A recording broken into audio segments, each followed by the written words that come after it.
बेहद की परम महाशांति। सभी व्यूअर्स को बेहद की परम महाशांति। आज हम आत्मा के बारे में चर्चा करेंगे। आत्मा क्या है और आत्मा का हमारे इस शरीर से, हमारे इस दैहिक रूप से क्या संबंध है। क्या ये दोनों एक हैं या ये दोनों अलग हैं, यही जानने का प्रयास करेंगे आज की इस चर्चा में। और इसके लिए हम देखते हैं कि भगवान श्री कृष्ण अर्जुन को समझाते हुए क्या कहते हैं। भगवत गीता के दूसरे अध्याय के 19वें श्लोक में प्रभु श्री कृष्ण अर्जुन को समझाते हुए बताते हैं आत्मा के बारे में कि जो इस आत्मा को मारने वाला समझता है तथा जो इसको मरा हुआ मानता है, वो दोनों ही नहीं जानते हैं, क्योंकि यह आत्मा न तो मरता है और न ही मारा जाता है। मतलब आत्मा तो अजर, अमर और अविनाशी है, इसे कोई नहीं मार सकता।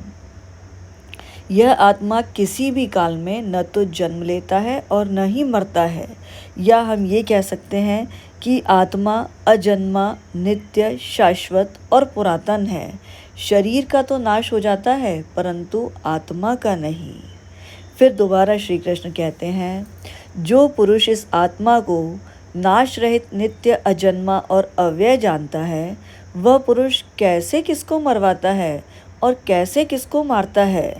और या फिर ये कहें कि शरीरों के वियोग का शोक करता है, तो ये उचित नहीं है। जैसे मनुष्य, आज हम अपने इस मनुष्य जीवन में देखें कि हम पुराने वस्त्रों को त्याग कर नए वस्त्र पहन लेते हैं, या यूँ कहें कि हमारे पुराने वस्त्र खराब हो जाने पर हम उन्हें बदलकर नए वस्त्र धारण कर लेते हैं। ठीक उसी तरह से यह शरीर भी हमारी आत्मा का वस्त्र ही तो है। जब हमारा शरीर, इसका कार्यकाल पूरा होता है, तो आत्मा उस शरीर को त्याग कर दूसरे शरीर को धारण कर लेती है। इस प्रकार शरीर के नष्ट होने से भी जीवात्मा का नष्ट नहीं होती।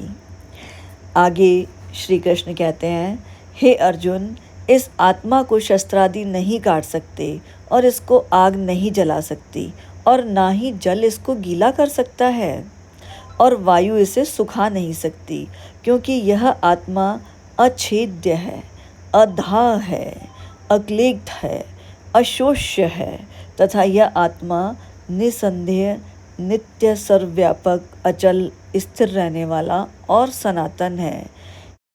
आगे प्रभु श्री कृष्ण कहते हैं कि हे अर्जुन, संपूर्ण प्राणी जन्म से पहले भी बिना शरीर वाले और मरने के बाद भी बिना शरीर वाले ही हैं।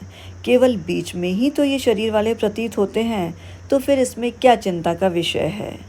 बिल्कुल सही। ठीक इसी तरीके से हम इसको यूँ समझ सकते हैं कि जैसे आज अगर हम कोई पुस्तक पढ़ रहे हैं, तो उस पुस्तक का पहला पन्ना उस पुस्तक के शीर्षक को दर्शाता है, और अंत उसके पुस्तक के अंत को इंगित करता है।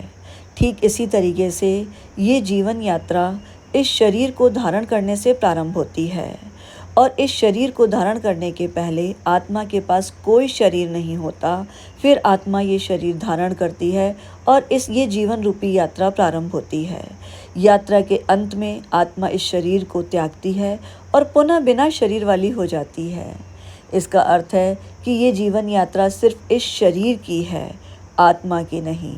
और शरीर ही ये रिश्ते, नाते, संबंध, जो भी हमारे दोस्त और सब कुछ हैं, ये सिर्फ इस शरीर से जुड़े हैं।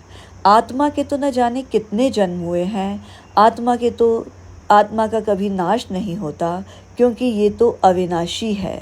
हर जन्म में यही रिश्तेदार किसी न किसी रूप में हमारे संबंधी बनते हैं, और फिर अगले जन्म में पुनः किसी और संबंध के रूप में हमारे सामने आते हैं। तो फिर इसके लिए क्या शोक करना, क्यों इनके वियोग का शोक मनाना। तो यही समझाते हैं कि यह आत्मा तो अवध्य है। मतलब इस आत्मा का कोई वध नहीं कर सकता, आत्मा का कोई नाश नहीं कर सकता।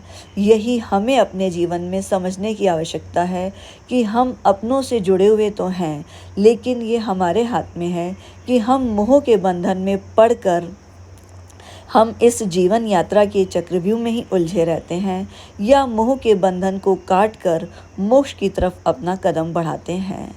इसीलिए ये आत्मा तो अनित्य है। आत्मा को जानना, आत्मा के ज्ञान को जानना, आत्म जागृति करना, यही तो इस जीवन का असली लक्ष्य है, इस जीवन यात्रा का असली उद्देश्य है। जब तक हम जीवन यात्रा के इस असली उद्देश्य को नहीं समझते, हम इस शरीर को ही सच मान करके इसी चक्रव्यूह में उलझे रहते हैं। असल में तो इन आँखों से जो कुछ भी हमें दिखाई देता है अपने आसपास, वो सब कुछ तो नश्वर है। चाहे वो ये संसार हो या ये शरीर हो या रिश्ते नाते संबंधी जो भी कुछ है इन आँखों से दिखाई देता है, वो सब कुछ नश्वर है। अनश्वर है तो सिर्फ और सिर्फ आत्मा। इसलिए आत्मज्ञान ही परम ज्ञान है। आत्म जागृति ही इस शरीर का परम लक्ष्य है, परम उद्देश्य है। और ये शरीर, ये जीवन हमें बहुत ही अमूल्य है और ये मूल्यवान जीवन को व्यर्थ न गंवाकर हम आत्म जागृति करें और आत्मज्ञान प्राप्त करके ज्ञान के रास्ते से मोक्ष की तरफ अपने कदम बढ़ाएं। यही आत्मा के बारे में आज का संदेश था। आशा करती हूँ कि आपको ये संदेश पसंद आया होगा। आगे भी और ऐसे ही संदेश और ज्ञानवर्धक जानकारी जानने के लिए हमारे चैनल से जुड़े रहें। और इसी संबंध में बापूजी दशरथ भाई पटेल ने अपने चैनल पर काफ़ी ज्ञान दिया है। 1000 से ज़्यादा उसके अंदर वीडियोस हैं, जहां डेली लाइव मेडिटेशन भी होता है रात को 10 से 11। तो आप उससे भी जुड़ सकते हैं और ज्ञान के रास्ते पर अपने कदम बढ़ा सकते हैं। बेहद की परम महाशांति।